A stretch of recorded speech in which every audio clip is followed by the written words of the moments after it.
دلوقتي يا جدعان اللي حصل من حسين الشحات، هو ليه ما اختارش لاعب تاني مثلا؟ لو هو لاعب بقى بتاع مشاكل وراح رزعه القلم لاعب تاني يعني، ليه نفس اللاعب بتاع الماتش اللي تسبب في خناقه الماتش اللي فات؟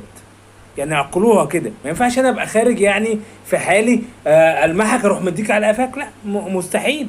مستحيل الا ان انت عمال بتستفز اللعيبه وبتشتم اللعيبه، بدليل ان هو في الفيديو اللي بيقول اللي هم اتصالحوا فيه قال له انت امك ومراتك فوق دماغي.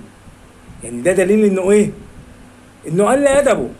انت ما تجيش بقى تقل ادبك، ما اكيد هضربك. هو انا يا عم لو ما غيرتش على امي ومراتي هو الواحد يستحق يعيش؟